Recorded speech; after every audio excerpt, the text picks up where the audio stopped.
Assalamualaikum warahmatullahi wabarakatuh. Salam sejahtera buat kita semua. Ya, kita bertemu lagi, namun di sebuah segmen yang agak sedikit berbeda karena memang saya ingin memberikan sebuah alternatif konten di channel saya ini. Kali ini kita akan membahas sebuah buku. Mudah-mudahan buku ini kita bisa bahas sampai tuntas ya. Jadi kedepannya mungkin akan ada nanti pembahasan tentang artikel-artikel penelitian-penelitian di mana terkait dengan metodologi dan juga terkait dengan bidang keilmuan tertentu ya. Minta dukungan dan doanya. Kali ini saya akan mengetengahkan sebuah masterpiece dari seorang guru besar Universitas Terbuka, mantan rektor juga, beliau mantan presiden pendidikan jarak jauh dunia. Beliau adalah Profesor Dr. Atwi Suparman, di mana salah satu masterpiece-nya adalah buku ini, Desain Instruksional Modern. Ini sudah ada yang terbaru, tapi saya punya adalah buku yang ini, buku yang bisa ditampilkan di sini. Nah, buku Desain Instruksional Modern ini ternyata memang salah satu yang bisa membuat atau bisa menjadi rujukan, menjadi dasar bagi kita selaku pengembang-pengembang pembelajaran, baik itu pengembang desain instruksional, pengembang strategi, pengembang model gitu ya. Atau juga ini mendukung mata kuliah seperti mata kuliah strategi pembelajaran, media pembelajaran, dan juga nanti akan sedikit ada evaluasi pembelajaran. Nah, selain itu, buku ini juga dapat mendukung kemampuan kita dalam misalnya kita mau mentreatment sebuah kelas atau sebuah diklat.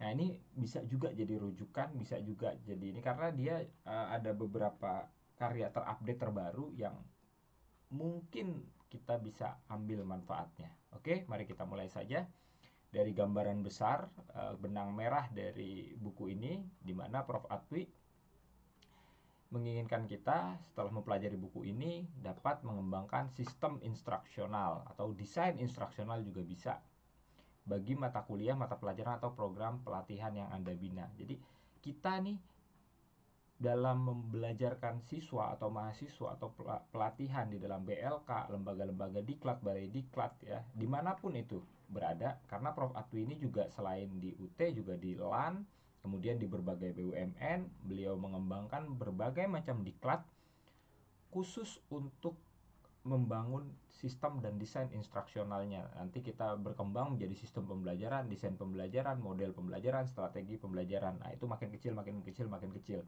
Nah, ini big picture-nya di sini. Maka instruksional yang di sini yang dimaksud oleh Prof. Atwi di sini adalah instruksional sebagai sebuah pembelajaran, tapi pembelajaran yang lebih umum, yang lebih besar, bukan per mata pelajaran, bukan per mata kuliah, bukan per program atau namanya mata diklat gitu. Nah, yang berikutnya instruksional khusus ya, kita diminta untuk mampu mendeskripsikan konsep pembelajaran menggunakan berbagai aliran psikologi ya, nanti juga akan ada aliran-aliran psikologi, humanistik, behavior dan lain sebagainya. Dan prinsip-prinsip pembelajaran di mana nanti ada 12 prinsip kalau nggak salah. Mendeskripsikan konsep pembelajaran berbagai sistem. Nah, konsep pembelajaran berbagai sistem. Jadi di dalam sebuah sistem, desain pembelajaran yang dimaksud oleh atau desain instruksional yang dimaksud oleh Prof. Atwi ini kan dia sebagai sebuah sistem, bukan sebagai sebuah subjek. Gitu. Jadi view-nya harus lihat dulu. Ada yang sistem. Kayak misalnya begini. Pembelajaran matematika, bahasa, IPA, IPS misalnya di SD. Di SD itu kan jika itu mencakup sebuah sistem kurikulum, jadi munculnya adalah sistem pembelajaran atau desain pembelajaran secara umum, secara global. Bukan yang ada di kelas-kelas itu maksudnya. Yang ketiga, mendeskripsikan pembelajaran berbasis kompetensi. Tentu pembelajaran atau pendidikan itu menyangkutnya pada kompetensi. Itu. Nanti kalau diklat larinya kompetensinya kompetensi keahlian yang sifatnya teknis. Kalau mata pelajaran atau mata kuliah itu biasanya kompetensinya bersifat ilmu pengetahuan dan lain sebagainya. Kemudian kita diminta untuk dapat memilih model desain instruksional yang sesuai dengan lingkungan belajar yang kita tentukan. Nah, ini juga kita mempelajari lingkungan belajar itu yang macam-macam, sehingga kita harus dapat memilih mana yang cocok. Maka sering saya katakan di berbagai video bahwa model pembelajaran atau strategi pembelajaran apa Pak yang paling baik? Ya, jawabannya adalah tidak ada. Kenapa tidak ada? Karena disesuaikan dengan karakter tipe siswanya dan kemudian lingkungan belajarnya, sarana prasarananya mendukung atau enggak. Kalau misal nih, sekarang lagi zamannya blended learning atau hybrid learning. Tapi di daerah sulit. Karena apa? Karena tidak tercover oleh internet.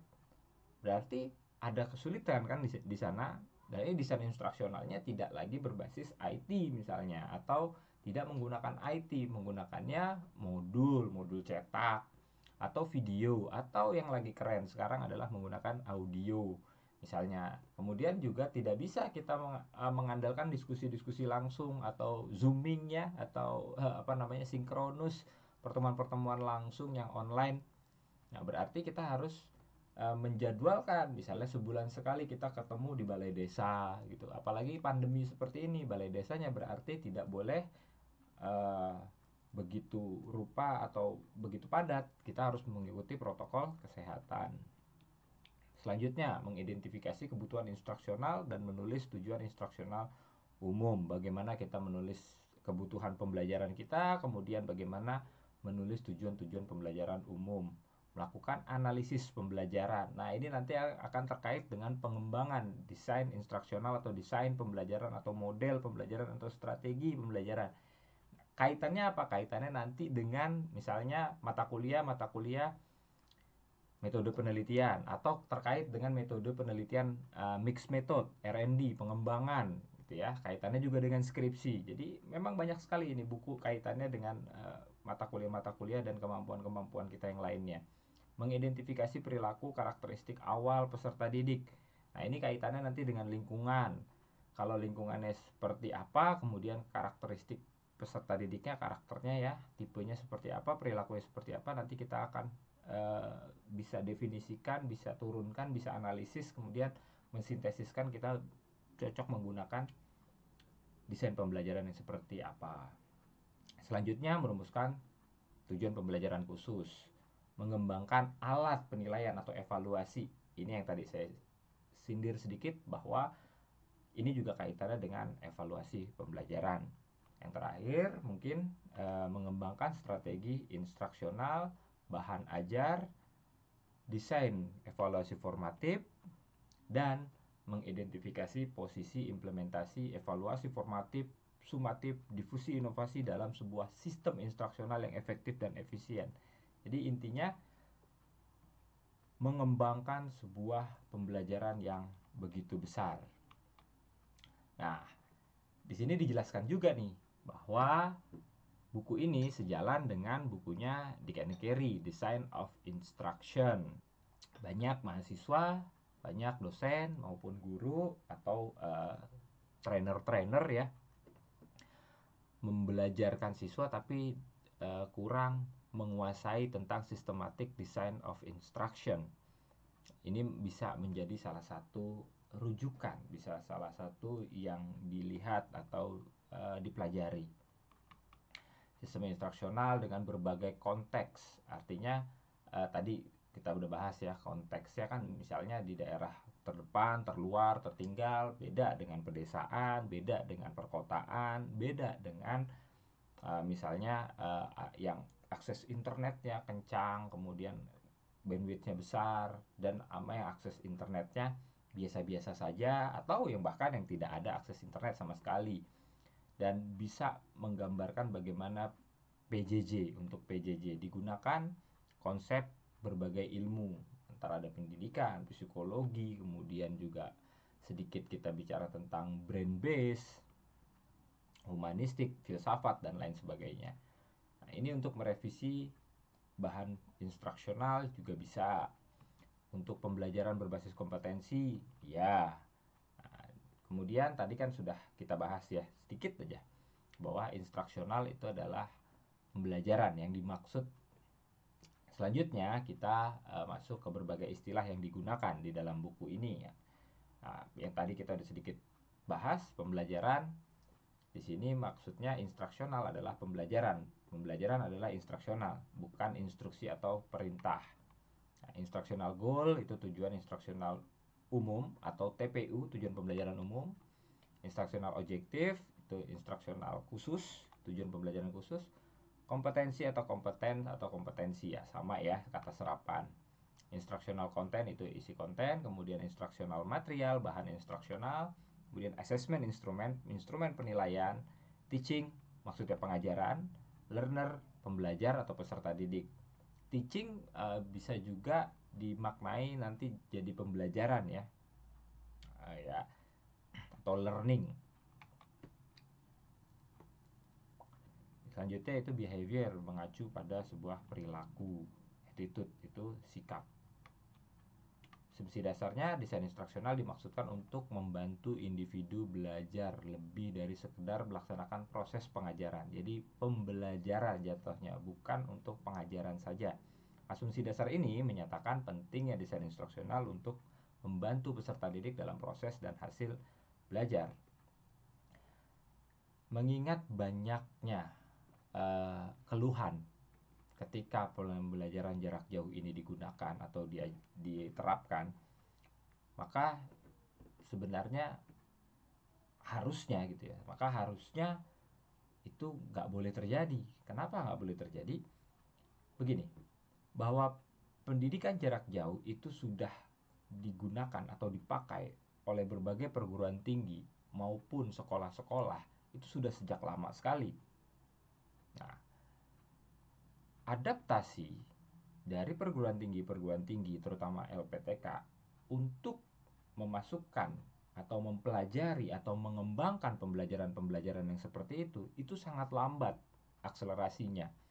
Justru LPTK ini jauh lebih kencang untuk mengejar konten, di mana konten ini sudah dikembangkan oleh perguruan tinggi yang utamanya dia fokus pada basic science. Nah, disinilah terjadi sebuah ketimpangan sehingga guru ngejarnya konten, sedangkan yang ilmuwan itu sudah kontennya sudah begitu rupa dalamnya, begitu jauh pengembangannya, risetnya. Maka seharusnya guru itu bukan ke arah konten, tapi ke arah bagaimana membelajarkan siswa, bagaimana membangun desain pembelajaran, model pembelajaran, strategi pembelajaran, bahkan sampai sistem pembelajaran. Asumsi dasar yang berikutnya adalah belajar adalah proses yang kompleks yang dipengaruhi oleh banyak variabel yang terkait, ya, saling terkait bahkan, seperti ketekunan, waktu belajar, kualitas pembelajaran, kecerdasan, bakat, dan kemampuan peserta didik. Ini berbeda-beda, maka karakteristik dan kemampuan orang itu tentu berbeda-beda. Banyak yang mengatakan bahwa misalnya gini, sekolah itu nggak fair. Itu seperti kera, gajah, kemudian ikan, dan misalnya kijang atau harimau gitu, tapi diukur dengan satu ukuran. Justru itu yang keliru. Kenapa ngukurnya berbagai macam jenis binatang? Padahal di sekolah itu kan nggak berbagai jenis makhluk, gitu. Sehingga analogi ini sangat-sangat tidak tepat. Bukan hanya tidak tepat, tapi ini fallacy. Ini sebuah logika yang gagal. Bagaimana mungkin macan diperbandingkan dengan monyet, dengan gajah, dengan ikan? Nggak bisa, karena dia bukan dalam satu spesies atau dalam sejenis yang sama. Gitu. Sedangkan di kelas itu isinya semua manusia, nggak ada semut, nggak ada ular, nggak ada tumbuhan. Jadi pembelajarannya tetap harus sama, tapi potensi-potensinya itu yang berbeda. Potensi-potensinya yang berbeda, bukan jenis pembelajarnya, bukan jenis learnernya yang berbeda, tapi potensinya yang berbeda. Oke? Sehingga ketika si anak ada yang kecenderungan ke bahasa, ke musik, ke matematika, ke IPA, ke IPS, mereka diberikan fasilitas. Maka banyak hal yang mempengaruhi variabelnya kan saling terkait. Ketekunan, waktu belajar, ketekunan. Misalnya ketekunan juga berbeda-beda antara orang yang potensinya matematika dengan potensinya bahasa. Yang orang potensinya di matematika, di bahasa mungkin dia nggak seberapa tekun. Gitu. Waktu belajar juga kualitas, kecerdasan juga kan bermacam-macam. Produknya, kecerdasannya satu, tapi produknya banyak macam-macam. Bisa jadi kecerdasan spasial, bisa linguistik, musik dan lain sebagainya. Yang selanjutnya, model desain instruksional tidak dapat hanya memfokuskan pada satu variabel saja. Asumsi dasar ini menekankan bahwa desain instruksional menggunakan sistem atau sistem approach, pendekatan sistem, ya.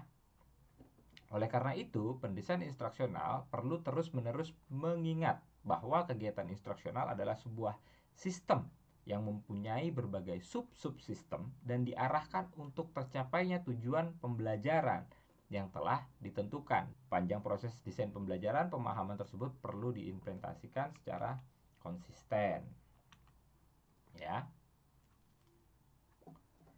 Selanjutnya, asumsi dasarnya adalah model desain instruksional banyak tingkatannya atau levelnya, seperti perencanaan pembelajaran, suatu kegiatan satu hari atau berapa hari lokakarya atau pengembang kurikulum pada program studi. Desain instruksional dapat menjadi upaya individual atau melibatkan satu pendesain atau desainer, ahli materi, ahli evaluasi, personalia produk, proyek berskala kecil sampai berskala besar. Asumsi dasar ini menepis anggapan sebagian orang bahwa desain instruksional hanya diperuntukkan bagi kegiatan instruksional secara kecil.